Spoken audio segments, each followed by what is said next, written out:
And now to hear you talk about it and to hear anybody talk about the wokeness was put in place for a reason. Please stop using that phrase and talking about because you don't understand what you're saying. You're saying about yourself that, you know, hey, that's a terrible thing to be. It's not a terrible thing to be. That's why we fought. All right, folks, buckle up, because The View is spiraling into full meltdown mode, teetering on the edge of collapse. Too late. That's the cold, cutting response Karoline Leavitt just delivered to The View's frantic on-air plea to silence her staggering $800 million lawsuit. And if you thought this legal firestorm was fizzling out, think again. While Whoopi, Joy, and Sunny now scramble to play nice for the cameras, Karoline's not retreating. She's doubling down. And for ABC, the timing couldn't be worse. Just weeks ago, they mocked her, laughed off her legal threat as nothing more than a right-wing publicity stunt.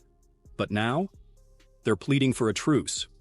Live, under the unforgiving glare of daytime television. Karoline's response couldn't be clearer. Too late. And as the chaos unfolds behind closed doors at ABC, the scramble is getting messier by the minute. Before we dive into the backroom drama and network panic, smash that like button, and if you haven't yet, hit subscribe for more stories the mainstream media would rather keep buried. Subscribed? Good. Let's jump in. Karoline Leavitt is the press secretary at the White House, doing a great job. Such a great job that the ladies of The View feel the green monster coming upon them. They really don't like this woman. She's a good communicator. This wasn't just another episode of The View. It was the beginning of a massive storm, and none of the hosts saw it coming. The moment Karoline Leavitt announced her $800 million defamation lawsuit, the studio lit up with smug smiles and sarcastic chuckles. They didn't take her seriously. In fact, they didn't even pause to consider the consequences. Joy Behar, always quick with a jab, mocked the lawsuit like it was a failed comedy sketch. "This is just another PR move," she scoffed, dismissing it with a wave. "Another conservative crying for attention." Whoopi, lounging in her usual spot, rolled her eyes. "We've had worse," she mumbled. "It'll vanish by next week." And Sunny Hostin, the show's legal go-to, flashed a confident grin. "This case has no legs. None. It'll be tossed out before it gets to court." They all laughed. The audience laughed with them. It was business as usual. Another day, another guest, another throwaway segment. But what none of them realized was that Karoline wasn't bluffing. She wasn't doing this for clout or sound bites. She wasn't chasing headlines. She was armed, with facts, with receipts, and with a team moving in silence. Behind the scenes, her legal squad was going full throttle. They weren't just watching the aired footage. They were pulling archived episodes, cross-referencing show notes, scanning internal communications, poring over producer messages, every detail, every word. Karoline's strategy was simple: don't react, just gather. And while The View laughed in front of millions, ABC's legal department started sweating behind the scenes. Producers began getting emails from legal, asking if they remembered specific conversations. Editors were told to pull raw, uncut footage. Legal assistants were digging through storage, combing through old files. Because what Karoline was alleging wasn't some petty misquote, it was character assassination. Not spontaneous, not accidental, but calculated. A takedown engineered in advance by the very same people who now dismissed her as overdramatic. The fact that his bond... Hold on. Sir. What's I have to stop you with the camera, because I can see you. So do me a favor, don't pull it out again. Then came the bombshell. Leaked emails from the show's internal Slack channels. One message read, "Joy should press her hard on the youth angle. Get her flustered early." Another, "Keep the audience engaged. Cut to reactions when she stutters." A handwritten note found in a producer's planning notebook said it all. "Let her dig her own grave. Just ask about Trump. She'll spiral." This was no longer just about what aired live. This was about what went down before a single camera even rolled. And now, the same laughter that once filled living rooms across America was being replayed in eerie silence, in courtrooms, law offices, and behind closed doors at media war rooms nationwide. Karoline didn't scream. She didn't rage. She didn't go on a fiery Twitter thread or unleash a cryptic subtweet. She didn't need to. Instead, she simply handed her legal team the proof and stepped back.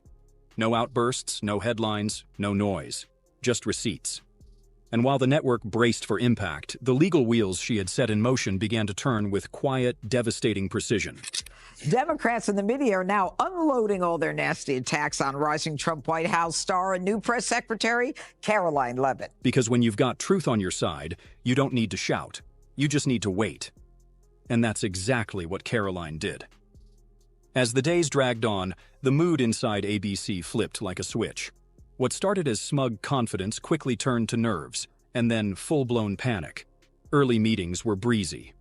"We've had worse," one executive casually said during a Monday morning Zoom call. "This will pass like all the others." But by Thursday, those meetings had morphed into non-stop crisis calls. Top-tier lawyers were being flown in. Damage control consultants were hired. Executives canceled vacations. Entire departments were ordered to gather documentation. PR was told to monitor sentiment every single hour. Because what began as a lawsuit was now a full-on PR inferno. And here's the kicker. Karoline's team hadn't even begun discovery yet. That was the moment everything really started to unravel. Discovery meant both sides would have to turn over every piece of evidence. No exceptions. That meant emails between hosts and producers, raw footage before and after segments, planning documents, staff complaints, and any internal warnings about show conduct. And yes, there were warnings. One leaked internal memo from 6 months prior spelled it out. "I'm concerned. Recent interviews with younger conservative guests feel overly aggressive, borderline targeted." Another from HR read, "There's a pattern of strategic tension creation, unclear if it's editorial direction or personal bias." They have mocked him, they have shamed him, they have lied about him consistently on their show. And it was a joy to watch them on November the 6th when they realized that tens of millions of Americans do not listen to the lies that they have spewed. These women are completely out of touch with reality. And you're right, ABC should wake up. These weren't random notes, they were warnings, and they were ignored. As the reality sank in, panic rippled through every level of the company. Interns who once fetched coffee during planning sessions were suddenly being pulled aside and asked what they remembered. Junior producers began making quiet calls to legal counsel. Some staff deleted old texts. Others frantically scrubbed group chats. And through it all, Karoline's team stayed completely silent. No press releases, no fiery interviews, no cryptic posts. Just silence. Cold, calculated, and tightly controlled. The kind of silence that doesn't beg for attention, but signals something far more dangerous. It was haunting. One ABC executive, clearly shaken, reportedly turned to a colleague and muttered, "It's like she's already won, and we're just waiting for the paperwork." You do know that you're walking into hostile territory, right? Certainly do. And look, I think I'm well prepared for that. And I'm incredibly honored that President Trump has instilled confidence in me to speak on his behalf behind the White House podium. It's been an honor to have a front row seat to the greatest political comeback in history. And as you mentioned in your monologue, Sean, President Trump is putting together a brilliant cabinet of fantastic America First fighters, from Elon Musk and Vivek Ramaswamy, who are going to cut the waste out of our federal bureaucracy, to Susie Wiles, who is going to serve as the first female chief of staff in history. Take that, Mark Cuban, to Tom Homan. No one better to secure the border than him. The abuse team kept asking for updates. The executives kept dodging because no one had good news. Every day unearthed a fresh liability. Every hour brought a new leak. The legal team floated the idea of a quiet settlement, but PR pushed back, said a payout would scream guilt. And worse, what if Karoline said no? This wasn't a lawsuit anymore. It was a war. And the network, they were losing it, minute by minute. By the time the hosts were fully briefed, the damage was done. They had laughed at Karoline on air, shrugged her off behind closed doors. Now they were watching the empire crack beneath them. Whoopi Goldberg was furious. She didn't ease into the meeting. She stormed in, late from set, hair half done, makeup towel still in hand. She didn't even sit before exploding. "We're seriously considering a deal with her?" Executives scrambled to explain. The emails, the footage, the chilling reality that even one producer admitting fault could turn this into a full-blown media catastrophe. But Whoopi wasn't hearing it. "We're making her look like a hero," she snapped. "You think Twitter's bad now? Wait till they find out we paid her off." Joy Behar jumped in. "We built this show," she said, voice sharp. "We carried this network through elections, scandals, shutdowns, and now we fold over one lawsuit?" The room went still. Everyone turned towards Sunny Hostin, the lawyer, the one who always had the answer. She didn't yell. She didn't even lift her head. She simply slid the printed lawsuit back across the table and whispered, "She has enough to go to court. If this goes public, it won't just be about us. It'll be about the entire network." Whoopi's eyes narrowed. "You're saying we should apologize?" Sunny said nothing, because deep down, she already knew. That might be the only way out. And that was the most terrifying truth of all. There's too much BS floating out there, and now it's out of our hands. There's no way to control it, so now they're saying they're going to control it. I want to see what they're going to do. When the cameras turned on that morning, something was undeniably off. The set of The View looked the same. Bright lights, familiar faces, but the energy? Completely different. No jokes flew, no clever jabs. Just silence, hanging in the air like fog. Long, uneasy pauses filled the space where banter used to be. Whoopi sat stiffly, her hands folded tightly in front of her. The trademark smirk? Gone. She stared straight into the camera, took a slow, measured breath, and said softly, "Things have gotten a little out of hand. Maybe we need to take a step back." That alone stunned viewers. But then Joy Behar, normally the first to brush off criticism, spoke, and she didn't sound like herself. Her voice was shaky, tinged with something rare, uncertainty. "I don't know why this has to go so far," she said. "Can't we just talk?" For the first time in years, Joy didn't go for the laugh. She didn't even try. Then Sunny leaned forward, her tone calm but focused, and locked eyes with the lens like it was a lifeline. "Karoline, if you're watching, maybe there's a better way to solve this." 3 co-hosts, 3 unscripted pleas. No spin, no snark, just a raw, awkward attempt to reach across the fallout and stop the freefall. It didn't sound like control, it sounded like surrender. The left pretends to be a champion of women until they find one who is a conservative.